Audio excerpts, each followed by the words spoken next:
Start again. We are learning Shemona Perakim, really not this. Shemona Perakim is about what? Mostly about ethics, and it's more specifically about a specific part of ethics which deals with Eudaimonia. No, that's not what it deals with. It deals with in Masechta Savas? Yeah, Masechta Savas deals with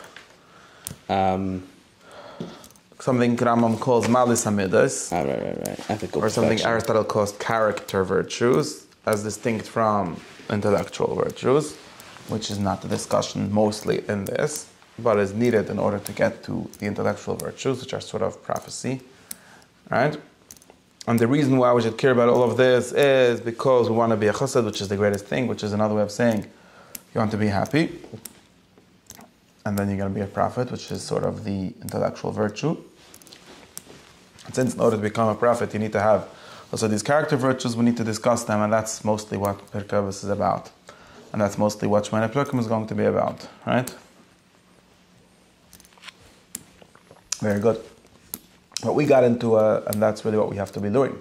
But we got into a sidetrack, which we discussed at length, in Rambam skipping over the entire first book of the ethics, which is the reason how we got from anywhere to here, right? Or why both of these, why the character virtues and the intellectual virtues constitute the good, or the thing that we're looking for, or in Jewish language, mitzvahs, avodas Hashem, and so on. And we said that he did say a word or two about it being happiness, or the ultimate success, hatzlacha, osher, words like that, good. He did mention such words also in the preface here in Shemona Perakim, and in many other places. But he did not give us the narrative or the account of why this leads us to virtue, really, right? Both doesn't elaborate on why or how this is the primary question of human life, and also doesn't elaborate, sure not in Shemona Perakim, on why that is achieved by virtue, right? He just assumes it, or maybe he assumes it by authority of the Mishnah or something like that. Now we said that there is one place where Rambam does sort of or somewhat fill in this question, or at least discusses this question explicitly, and that is Hakdama to the Mishnah itself. Hakdama to the Mishnah, right? He's also in a sort of roundabout way, because he's just discussing which parts there are in Talmud, and one of them is Aguda, and he discussed how we need to read it seriously because there are serious discussions in it, although they're written in the wrong way, and therefore, right? And he's, as an example, supposedly as an example, I'm pretty sure it's not really just as an example, but supposedly as an example, he was discussing this statement, which said, and said this can't mean halacha because that doesn't make any sense. But what it does mean is like this. And in order to say what it does mean, he started us with this great inquiry, that the ancients had, which is another way of talking about what Aristotle and Plato before him and other people discussed, which is, in his framing, like this: what is the purpose of everything? Right?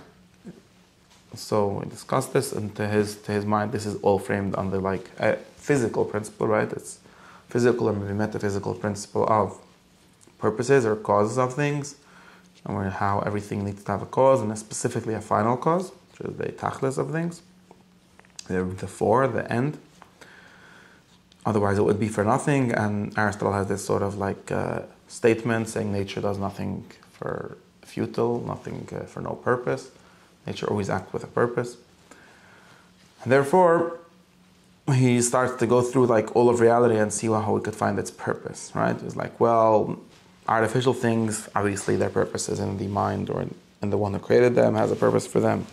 Natural things are more complicated. We can't know some details of them unless we have some prophecy, and talks about Shlomo HaMelech knowing more details of that, and that's basically the knowledge of physical science. The greatness and weakness of physical science is always how much of the purposes of nature you know. But he did say that in some general sense we know, and this is things that Aristotle says also, in some general sense we know that all of nature, or all of the lower nature, the nature under the moon, sublunar nature, is for the human. That's how we started. Okay, now, of course, some things we don't know, some things we do know, we'll get into all these discussions, and mainly I don't really know why we need this, because I don't know why this is important, because, I'll tell you why it's important for his structure. I don't know if it's important for ethics. I can understand that. Who's there? I can understand. Who's there? I can understand that it's important for the Rambam's purposes, right? Because remember, the Rambam started with the statement, and in order to say that, he needs to justify the purpose of the entire world, or at least maybe we could restrict it to some part of the world, or some this earth, or something like that. But it has to mean the whole earth. If we would say then we would be able to skip this whole discussion of all of nature being for humans, which is an interesting natural question, but it's not really an interesting ethical question, because assuming that nature is not for you, you still have to know what your purpose is, which is the same way as saying what ethics is for, what humans are for. So I'm not sure. Maybe you do, but I don't see why right now. But for the Rambam's purposes, which is explaining the statement of Chazal, it definitely does need this. Right? Okay, so in that way it makes sense. And then it says like this. Now, and I'm up to here, the kasher in this page. In page Vav, it says V'kasher, in the second paragraph.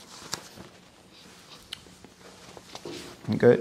After they found, so these great ancient sages found, you got it? It's here.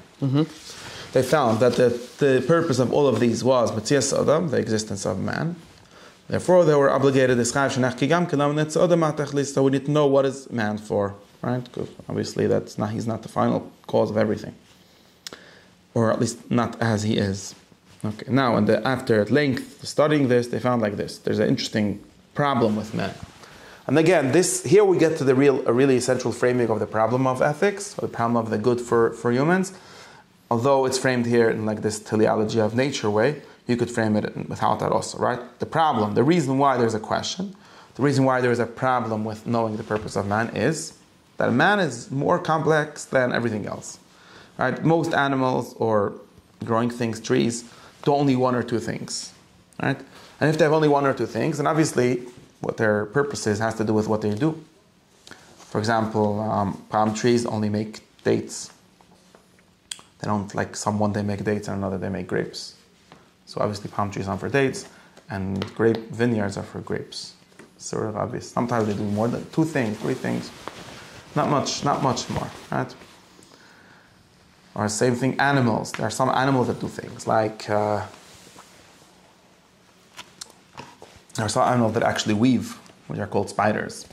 Okay, so spiders are for making spider webs. What? I'm not sure spiders are for making spider webs, but at least they only do one thing, which makes it easier for us to figure out what their work is. Right, some of them build, like snunit, I don't know what snunit. Beaver that makes dams or something like that. Some of them gather water, like camels, I'm not sure. Anyways, animals don't do many things. They're not very what do we call it? Multi-purpose. Multi-purpose tools. It's like basically more of a human thing, or at least in a radically different way than animals. Even like the most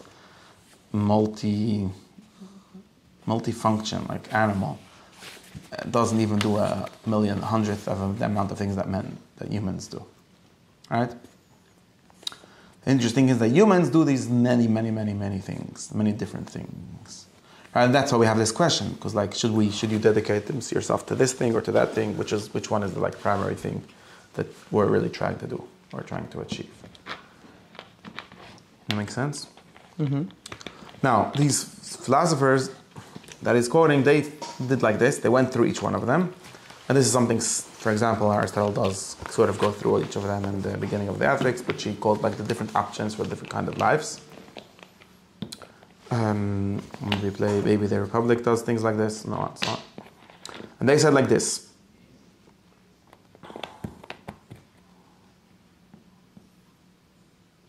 Right, they said like this. It's going to be very hard for me like this. They said like this.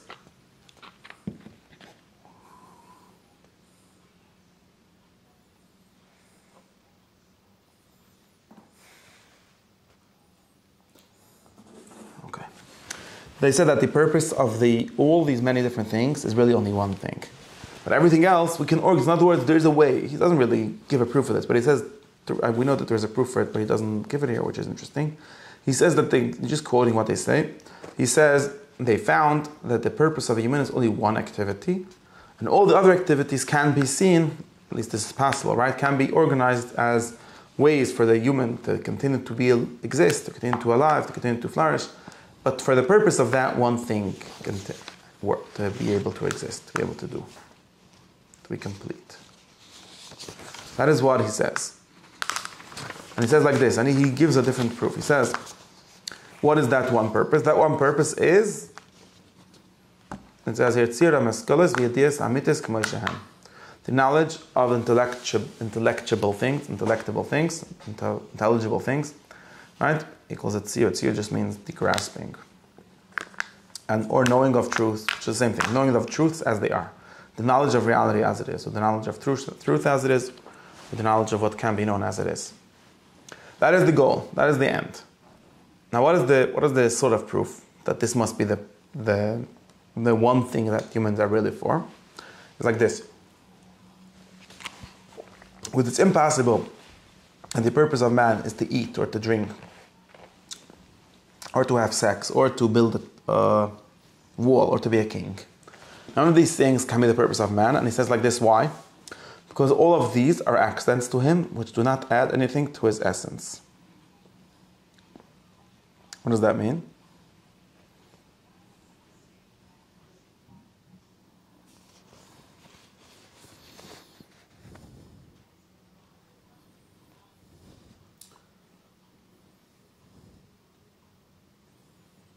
All things that could be removed without the person being affected, right? Yeah, this is something.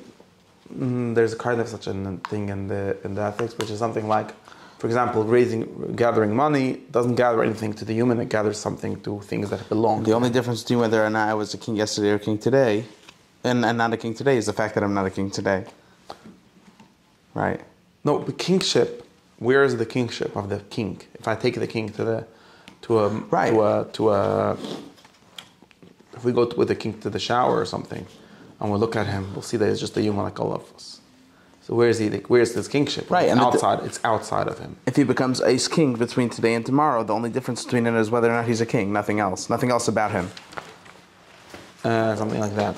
So I think this is the criteria. I'm not sure. This is the criteria that Aristotle calls the good, the ultimate good must be something not external to the person.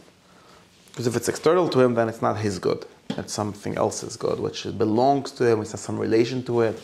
Like being a king is just a kind of relation that you have to everything under your power. But it's not really anything about you. You're not a better person by being a king. You're a better king. You're just a person that, or say, having a lot of money.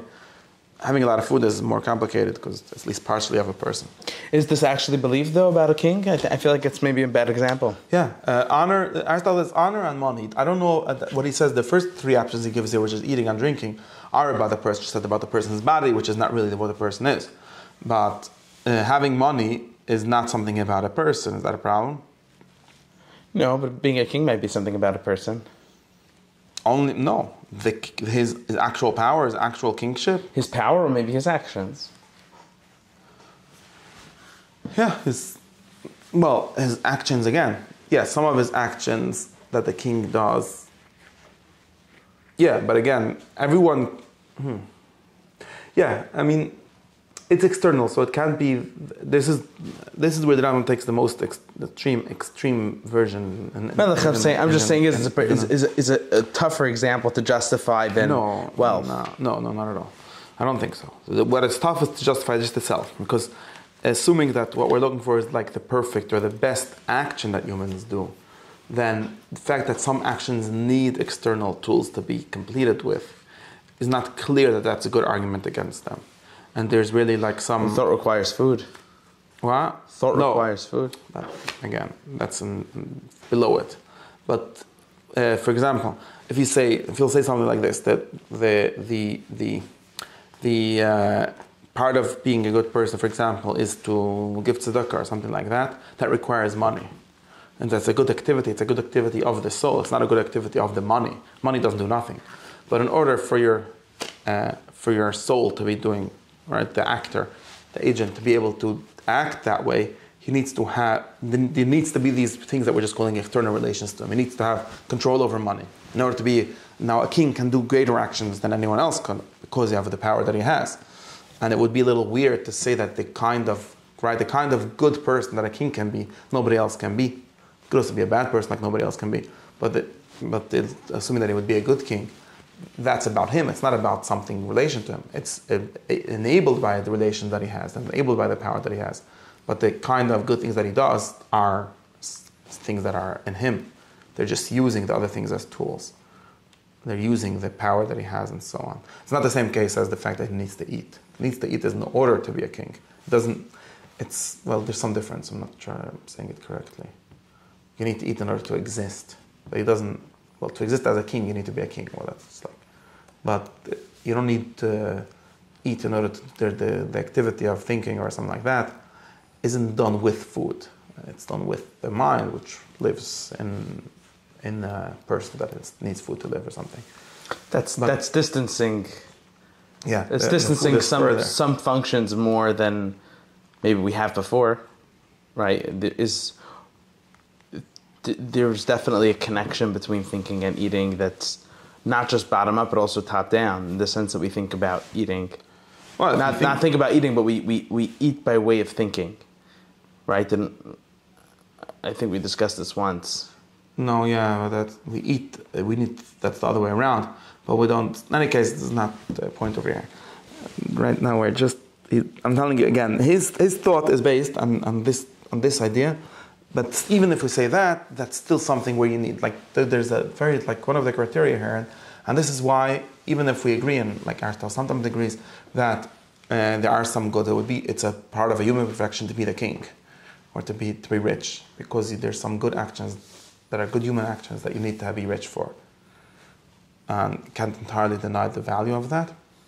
There's still an argument that he has where, because of this search for freedom, or the search for self-sufficiency, or the search for something which is not needy in any way, because the kind of good that is the real human good should be something that you don't need anything outside of yourself for. That is it's not relational. Yeah, it should not be relational. It should be because we're talking about what is the purpose of the human, not what is the purpose of the human and a whole bunch of other things that come along. Right, relative to other humans or yeah, I'm trying to be the best, I'm trying to be the most, right? Like Aristotle says, for example, honor, which is what a king really has, according to him. Honor, what end of political life is, according to Aristotle, is honor. Well, that's how it was spoken about in Greece. Honor is not the thing you want. Why? Because honor just means that someone else holds of you, or someone else respects you, or something like that. So that's it's truer about the things that are not you than the things that are you. That's not about you, that's about someone else. Okay. And then he has other arguments for why honor are not good, but this is the same thing with money. Now, in other sense, we do say that this is, according to Aristotle, at least this is good. But at least here, and the Rambam here, and almost all over... But money is not useful if there's nothing to buy. Okay, well, that's not the problem. Right, I'm saying as an extension of this thought. That would be another problem. But here's the problem, that money is not the human good, because a person with money and a person without money are not different kind of people, although they do have the ability of doing different activities, which are human activities. But since we want the real, the most real good, or in some sense, you could really minimize this, but here, again, the Rambam here is taking this is very famously in a sort of contradiction in the ethics, in the later book, in book 10, I think, or 11, where he talks about the intellectual life. He makes all these arguments for why really the only human good is the intellectual good, and the intellectual life. While in all of the other books, he assumes that it's not correct, that part of it is doing things for which you need external actions. But in some sense, he does make all these arguments that the intelligence and intellect, knowing the truth, is the one thing for which all you need to do, for which you do entirely yourself, which you do entirely from what you are, from being a human. Therefore, that's the most properly called human perfection. This is the argument that's made here. And like I said, it's the Rambam, I think always, he does agree even when most of the time, whenever he talks about external goods being good, only as a way to get to this, which means that being a king is sort of never good, unless it's a way to get everyone to get intellectual perfection. Because if a good king is going to create a good society and so on, but not in the sense of like he doesn't usually think that good midas or good virtues are good in themselves. At least almost always works with this kind of assumption. Okay, so that's one proof, that all of these are things that don't help you. They help, right? Like if I'll have more money, my bank account will have more things, but I won't have anything else. I will just have some kind of semi-fictional connection to it. Well, it's not fictional, but some kind of relation to it, which is not really in me. And since what we're looking for is the good of the person, then we can't say the good of the person is to be over other things. How's that?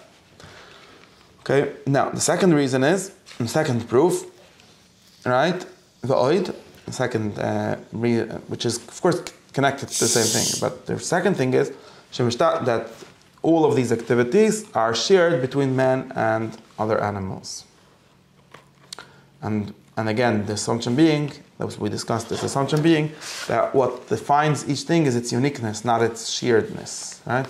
If a human has some part which he shares with animals, which is his life, his animal life, and some part which distinguishes him as human, which is his rational life, then being a human means more being rational than it means being alive in an animal way. And therefore the purpose of a human must be what is distinct about being a human. This sort of definitely makes sense if you think of like some kind of nature that's making all of this. And you say, well, why did nature make humans? Obviously it didn't make it for life because they already had that with the non-human animals. So human was made for whichever distinct thing that humans do, which is the intellectual life, right? Make sense? Mm-hmm. Okay. Now, so therefore, now going back, so Hakdama, knowledge, intellect, is which will add in his essence. Now this is interesting because essence seems to be something that can't be added to. So really what it's going to do is, it will move him from a lower state to a higher state, or another way of saying, will make him from a potential human to an actual human. Right? Because since we just said that human is defined by knowledge, that means that until you know, you're not really a human. So the reason we call humans that don't know everything, don't know the truth human as well, is only because they have potential to know. But they're not actual humans. So the knowledge is going to make you an actual human. Because a human, before he knows, is as any other animal, because the difference between man and other animals is only his reason. Right? Everyone says human is a rational animal. Chai bali goyin, it says it, right? In English, rational animal. And what does rational mean? Rational here means, it could mean many things, but here he takes it to mean the grasping of the intelligibles. Okay? So that's the understanding of what humans are for. Aval. Now, what are the truths that you should know?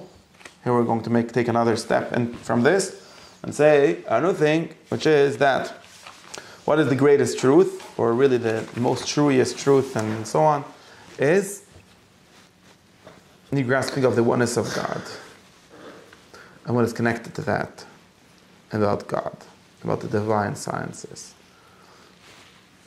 And that is again, it says he's going to say that it's too long to explain here. Anyways, because all the other sciences are only training you to get to the divine science. And this will take a long time to talk about, but anyways, the point is that all science is always searching for a principle, and since God is the principle of all sciences, the God is like the science of all sciences, it's what all sciences are aiming to in the end. So therefore, what a person is for is knowing God. Makes sense? Mm-hmm. Now, the problem is,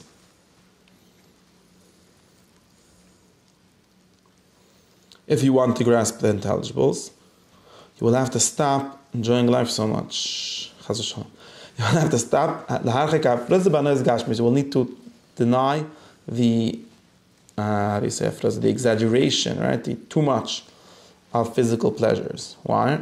Because this is obvious. This is like a first intelligible, and misclarition is like some basic thoughts. I think this is not a real misclarition, but it's like a simple intuition, which says that the soul gets destroyed when the body gets built, and the body gets built when the soul is destroyed.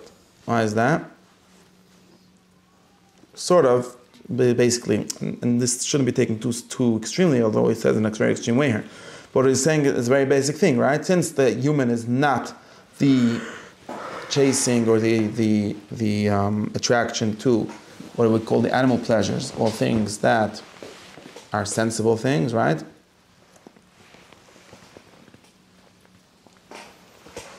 What is he saying? Right? Then the difference between a human and an animal is that humans have human life and animal has animal life. And humans also have animal life and human life. But if they living their animal life, then they're not being humans. So therefore, if you're going to be organizing your life around physical pleasures, around sensible pleasures, and your intellect will be for that, right? That's an important thing, because you're going to be using your mind, obviously, since you have the ability to reason, you're going to reason about how to have all the most pleasures, and then you are destroying the human of the human and making more of animal of the human, and therefore you'll basically be an animal, and therefore the divine power, otherwise known as the intellect, will not be completed in you, right? You will obviously have the possibility for that, right? The potential for it, but it will not be seen, right? It will not be revealed, and you will basically be. He has this like poetic phrase here. You will be a cut off, a disconnected piece of matter swimming in the ocean of matter. Anyways, you're just going to drown in matter. Anyways, why this was just a shtickle mistake. I don't know. I don't know what this is doing here. Anyway, but the point is like this. I think the point of this is important, because what this is about is that according to this, and to be clear, this whole discussion is assuming, like we said, a very extreme version of the intellectual purpose of human, which assumes that everything else, even the virtues, or character virtues, or the virtues that have to do with creating a good society and so on, are only in order that should happen. Which means something very interesting, which means that the primary virtue is the overcoming of the bodily pleasures. Because that's the biggest problem. Of course, you're going to have to solve a lot of other problems. But the primary thing, because what the good here is defined by is knowing, and the biggest problem for knowing is not being able to know, which is, well, according to him, the pursuit of bodily pleasures. Therefore, sort of if we're talking here about these two things, which we talk about, which the intellectual good and the intellectual virtues and the character virtues, the main character virtue will be the pursuit of pleasure, of intellect, and not of pleasure. I think that's what's going on here. So now, out of all this we know, I have to finish at least until the number sign. Let's not get distracted. Just silencing this. So, from all of these Hakdamas, from all of these principles, where it's clear to us that the purpose of the world, it says our world, right? Our world apparently means the sublunar world. He says that it used to say the world, and then it would change to our world. So, not the world, our world. And everything in it is a smart, good person. Ish chacham v'toiv. That's what the purpose of all of it is.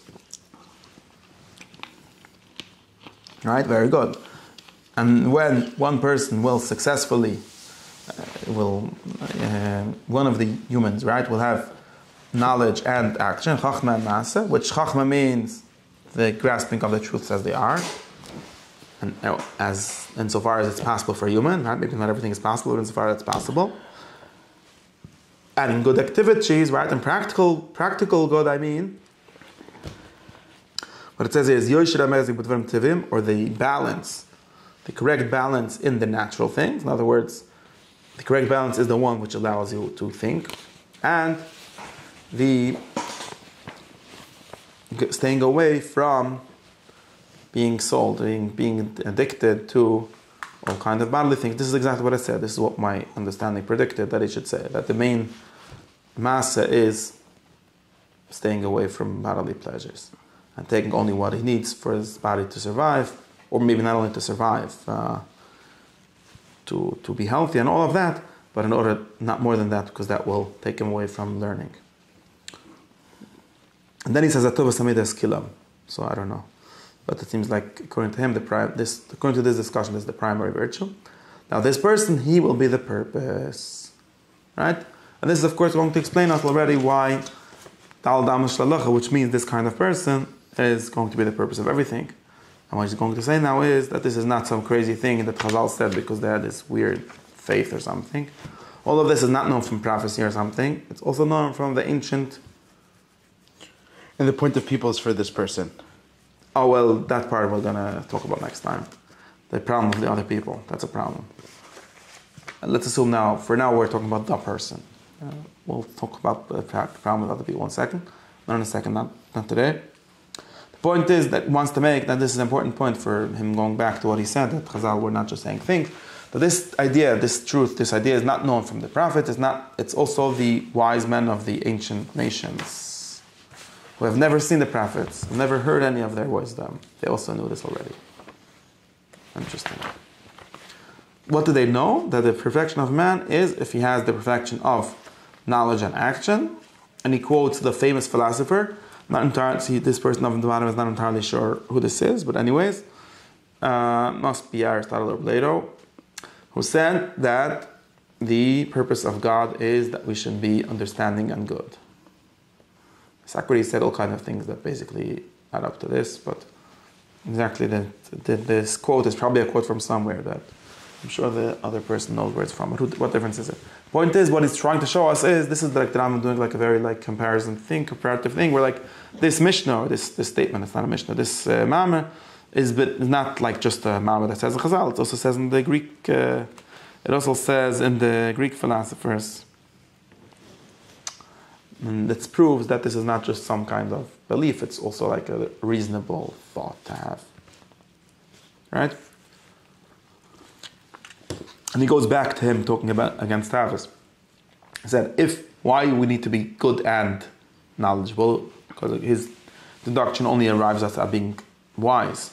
How did we get God? He says, because if someone will be smart, and Chacham v'Noven, he will be intellectual, and still be in the pursuit of bodily passions, he won't be smart. Why? Not clear, right? Because he's not acting smartly. Yeah, because he's going to stop being smart. So then it's still collapsing everything to wisdom. It's still circular. And there's something weird here. And it says, then he says something else. Because the beginning of wisdom is that you don't take from bodily pleasures only what you need from your body. That's not clear why there would be like an idea for that, unless the idea is that it will bother you from thinking. And then it says in Masechet Tzavos, we'll finish this. I don't know what it says in Masechet Tzavos about this. And explain it. Well, here we see clearly that what I understood, that he also understands that Pirkei Avos and especially the Hakdama is more about the practical. Maybe it's about how you enter into the circle, virtues. Meaning you wouldn't have gotten smart in the first place if you're someone who dedicates this much time to that pursuit. Yeah, again, that's true. There's no Chacham who on on year 30. Okay, so Resh starts. Chachma, I guess. So Resh Chachma means like the beginning in time. Right, how you entered into this process. Okay. But then he's going to go on and talk about the other side. What if someone doesn't eat anything and still is not smart? That's not going to help much either, right? Yeah. Right? Okay, so he says we found also that the Lowy talked about someone that claims to have wisdom, but is moired b'Torah, which is another way of saying he pursues his own pleasures. You see that how the Rambam put together those two things, and I have my rule. Whenever the Rambam puts together two things, he means to say these are identical, although they're different words, right? Because moed b'Torah can be said, well, someone who doesn't keep Shabbos. And I said, no. The basic moed b'Torah is someone who pursues pleasures. This is like the philosophical interpretation of at least a big part of the Torah. I mean, if you read Chassidish source books, you'll get the same interpretation of the Torah, but it's a very radical interpretation where like the main thing is to stop wanting your bodily perfection and starting to want your soul's perfection. Right? You could read the Torah just like who said, I don't know, the main thing is to do what it says to do and not to do things it says not to do. But the Rambam entirely ignores that reading. Right, and this is another Yirmiyah that said, Yirmiyah that said, and so on. And the end of the pasuk is not clear. You don't want the word of God, then so what kind of wisdom do you have? Not entirely clear how the Rambam saw in this pasuk that these are people who are trying to be smart, claiming to be smart, but also eating too much. I am not entirely clear to this, but okay. Anyways, point is, we do see this like the Navi like arguing against wisdom that doesn't have also some kind of practical good. And like we said, this is really backwards. It's because the practical good is defined by wisdom. But anyways, okay. Well, the point is, you're not really wise. That's also what he says. You're not really wise. He's just saying that you're wise. And the same as the other problem, the other way around will also be good, right? Someone will be over the Pirush, will be very ascetic, and he will run away from every pleasure besides for what is needed for the existence of his body. He will be doing everything in the correct way, in the correct balance. He already has all. You see? Look at that. Here it says explicitly what I was waiting for him to say before, and he sort of didn't say it. That someone who does not take more pleasure than is needed and does everything in the correct balance, meaning he eats in the correct amount and sleeps in the correct amount and has the correct amount of sex, and I don't know what else people do, has the correct amount of money, I guess, and all of those things, already has all virtues. So this is like some kind of collapsing or saying that the principle of all virtues is really the correct relations with the bodily things. This sort of makes sense. I mean, not really sure. And there's a definition where you can make it make sense, although I don't know, like friendship, I don't know. How does that have to do with the body versus the soul? I don't know. I mean, you could say, there's ways of saying it. Like, a bad friend is someone who, because if you'll prioritize your own pleasures, you'll be a bad friend because blah blah blah blah. In some sense, this is true. I'm not sure if it's just not an interest. If it's true in an interesting way. Here it's an interesting because that's his deduction here. Because his main deduction of all virtues here is only what is going to be conductive to wisdom. Therefore, in that sense, you could say yes. This God's going to define every virtue and every vice by that. It's not clear that that's very helpful to thinking about all these virtues. That I don't know. Or you could say something like Thackeray said once in the Republic. Well, if people wouldn't be chasing after luxuries, there would be no issues. Like this kind of ideal world where everyone just eats bread and water, probably all the people will be good also, because people are only stealing because they need more than that and so on. That's another way of saying it. But again, I'm not sure how interesting those ways are. Anyways, if someone would be like that, you would have, right, again, you would have the practical virtues without intellectual virtues. Is also not perfect. It would be missing perfection, but it will be more perfect than the first. Why? Well, it would be more perfect than the first. The first meaning the one who has only intellectual virtues but not practical virtues, which really doesn't have intellectual virtues either. So of course he's not perfect at all. So this person, at least he's starting because of the thought that this is the first in the order of training or in time. Then it makes sense that he's at least closer, right? Although he's not doing it al derech emes v'dibrer, it should be although it says lefi. I'm not sure lefi. He's chas shleimus because he's not doing it with true knowledge. And therefore, Chacham say ein bar yerechet, right? Like it says, and Rambam explained that in also in. It seems like the wrong example though. Just say ein bar I have emes or something, no, or. Right, it's a Mishnah. Ein bar yerechet v'ein lo yamar etz chassid. Right. Ein bar yerechet is kind of saying actually a bar could be a yerechet. It just won't necessarily be anything else. That's all he'll be. Right. But Rambam says he won't be a yerechet either. I guess in the way that we want someone to be a yerechet. In a meaningful way.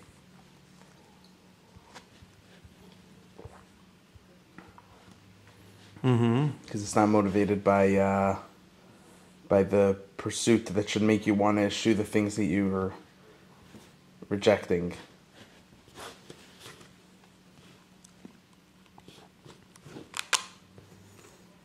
Yeah, I don't know, but the point is that the first side of Bar Yerechet, right, it's missing something. I'm forgetting now. I remember that in the Mishnah over there, the Ram had a better explanation of these four. We discussed this already in a class here.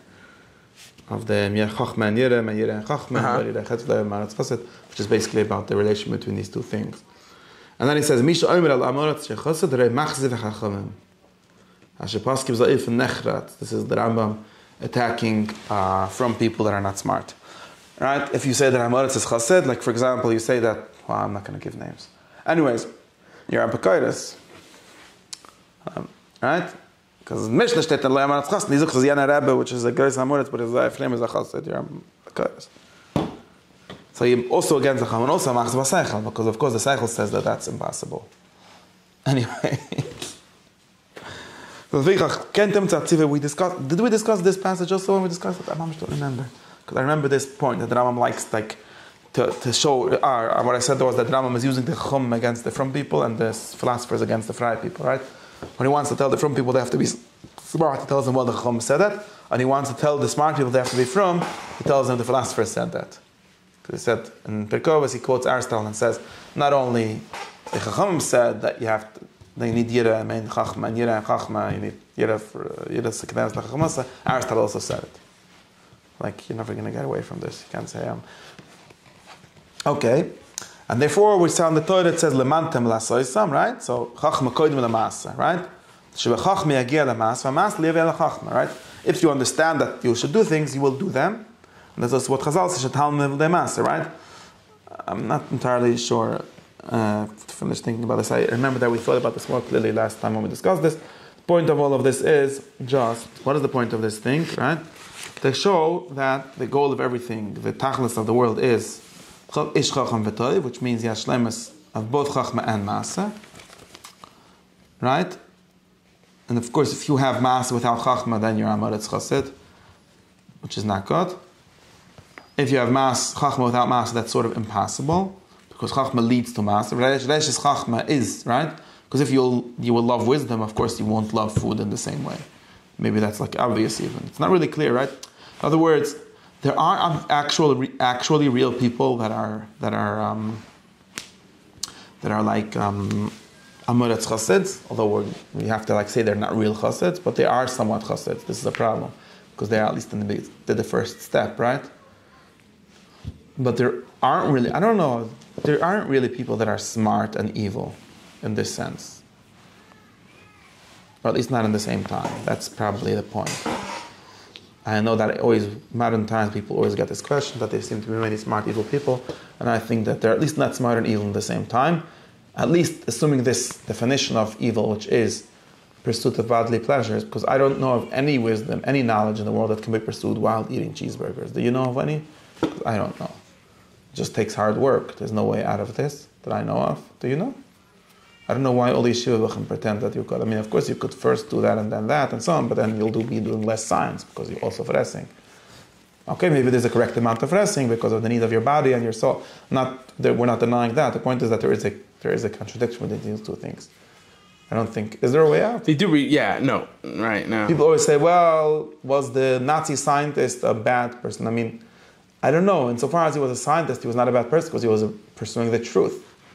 Well, did he use that for bad reasons? Well, these are all the Socrates these discussions about are there knowledges that can be used for bad.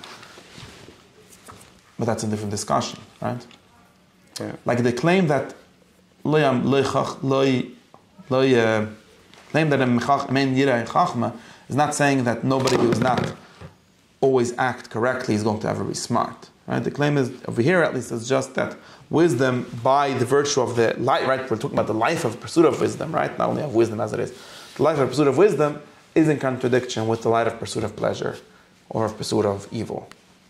Or more evil things maybe than just pursuing pleasure. And if you find someone that has some, well, of course that person has a split life. In some of his life, assuming that that's actually the case, in some of his life he's pursuing wisdom, and others he's pursuing some evil idea, like whatever, like being a Nazi. So, of course, he didn't get to that from his wisdom, so what's the problem? Or if he did, he's mistaken, and the mistake is not He's wisdom. also, in some sense, or whatchamacallit, he has the inverse mistake of Amaretz Chesed, where he has it's not acting it's not acting towards the right thing because it's not acting from the right thing, right? Meaning, what motivates his pursuit of whatever it is he's pursuing? It's not wisdom, the Amaretz Chassid? That's I'm what not I'm sure. saying. It might not be. Mm-hmm. If it's evil. Okay. No. Not sure. A person wants to know the truth because it's good, right? No? And he wants to be Because good it's good to because know it's the the truth. truth? Well, if a person doesn't want the good, then you have other problems. But so long as a person wants the good, they want the truth because it's good. Okay, and? And if you don't want the good, then you probably don't really want the truth either. Maybe something else that looks like it.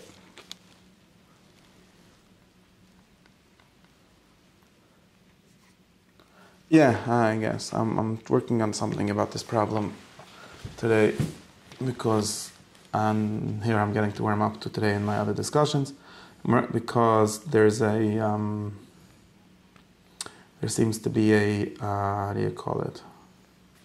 There seems to be a problem where what do I want to say? There seems to be a problem where people seem to think that it's possible to be frum without being interested in the truth at all, and that's weird.